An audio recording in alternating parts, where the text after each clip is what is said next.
Olá, amigos, mais uma vez estamos nos encontrando para falarmos um pouco desse nosso projeto que é reforma íntima e autoconhecimento. Hoje nós vamos abordar um tema muito polêmico, mas que precisa ser entendido, que é a dor. Primeiro precisamos saber o que é a dor.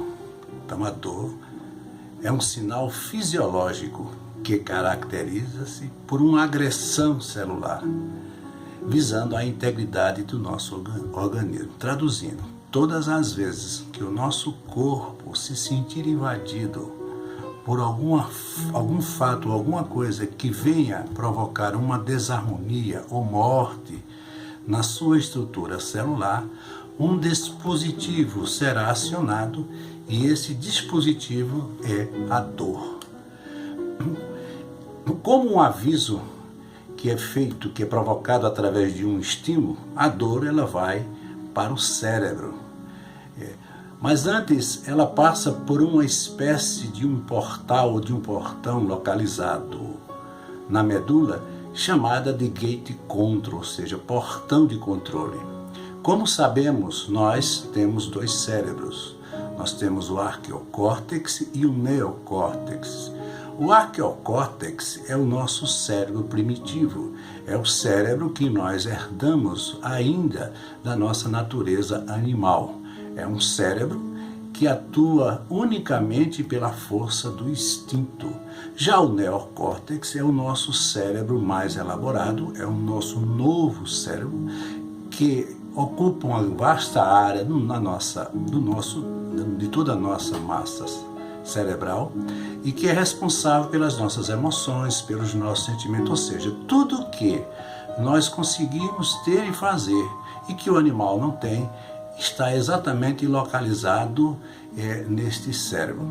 No nosso arqueocórtex, esse cérebro primitivo, existe uma região chamada de sistema analgésico central. Esse sistema analgésico central produz duas neurosubstâncias, que é a encefalina e a endorfina.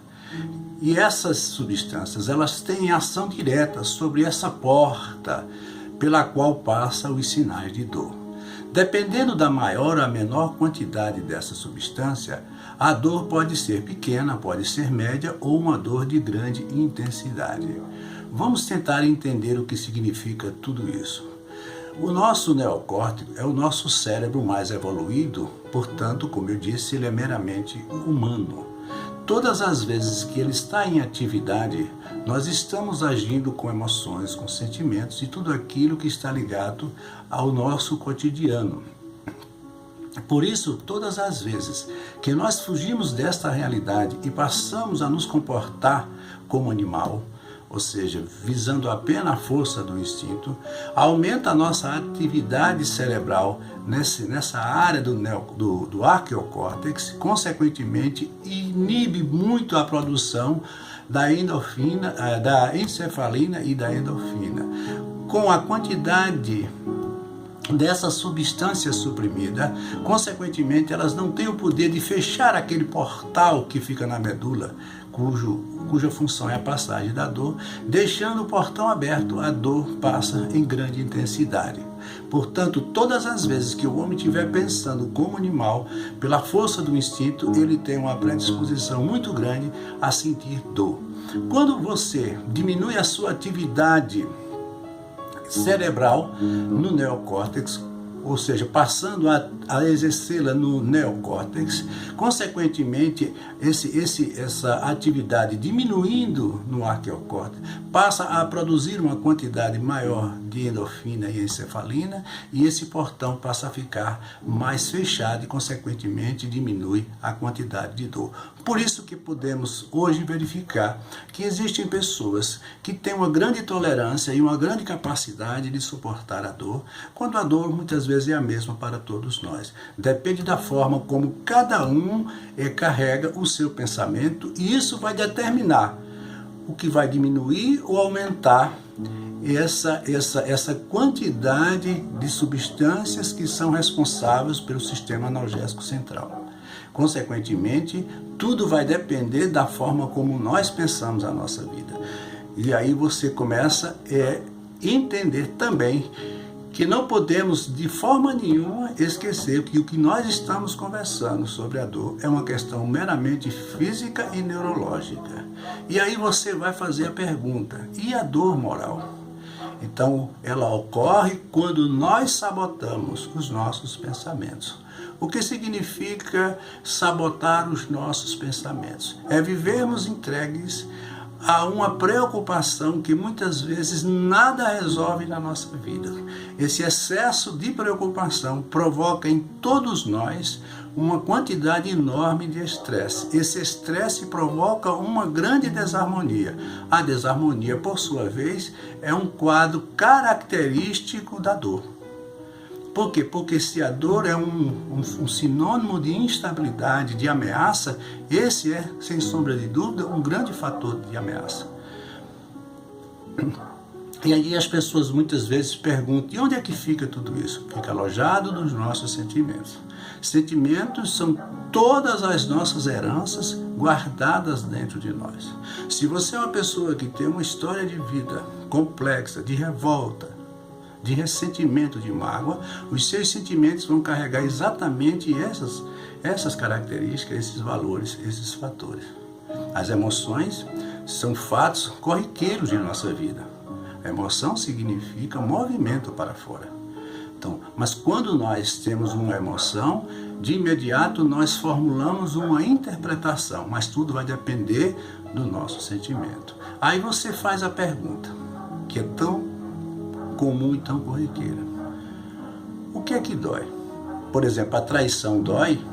Na realidade, a traição não dói. Porque a traição não é o problema de quem é vítima. A traição é um problema de quem a pratica, ou seja, todas as coisas que são praticadas por nós são de responsabilidade nossa. As pessoas são apenas os coadjuvantes daquele fato que você desenvolveu através do seu pensamento e das suas atitudes. Porque na realidade, na traição, o que dói é o orgulho ferido, a vaidade colocada em xeque e o egoísmo, sobretudo, também, pois ele pensava que era dono, ou que dominava, ou tinha aquele relacionamento como sendo algo de sua posse. Tudo isso acarreta uma grande crise interior e provocando exatamente as nossas dores. Um dos maiores exemplos do que seja amenizar a dor está exatamente no Mestre Jesus, né? Porque ele coloca a dor simbolicamente como se fosse um peso. Todas as vezes que nós estamos sentindo dor, é como se nós tivéssemos sentido um grande peso nos oprimindo.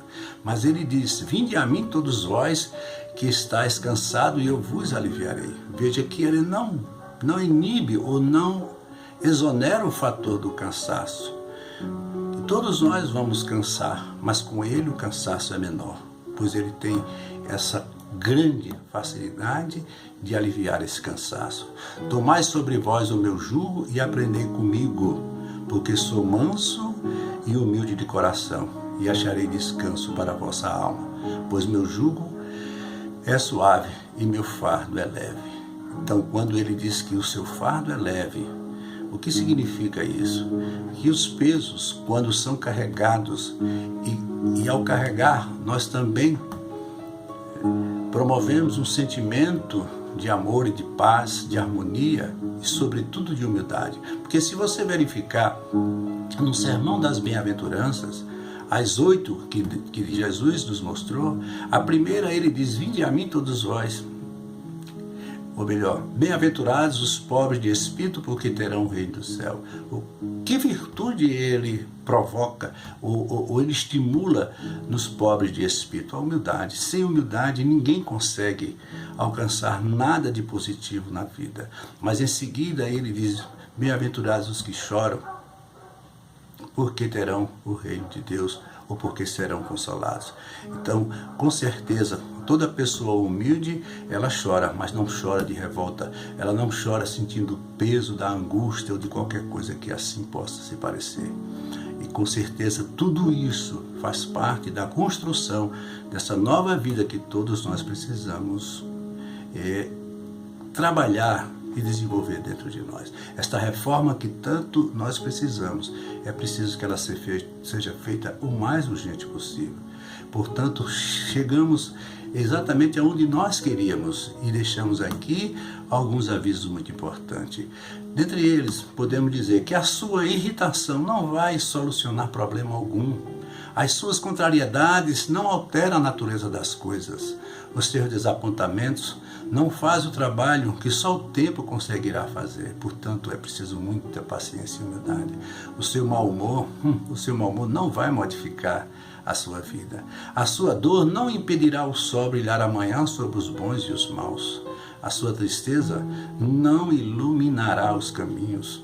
Os seus desânimos não edificará ninguém. As suas lágrimas não substituem o suor que você deve verter em benefício da sua própria felicidade, porque ela está dentro de você. As suas reclamações, as pessoas que reclamam o dia todo, mas jamais acrescentarão nos outros um só grama de simpatia por você. Tem pessoas que ninguém tolera mais perto da gente, e tão desmotivadas e tanto reclamam. Não estrague o seu dia. Aprenda com sabedoria, com a sabedoria divina, desculpar infinitamente. Porque quando a gente não desculpa, a não desculpa fica remoendo dentro de nós e, consequentemente, isso se transforma muitas vezes em dor. Principalmente você construindo e reconstruindo tudo que for bom para si e sempre. Mas tudo tem uma única realidade a ser vista e um único destino, que é a nossa felicidade.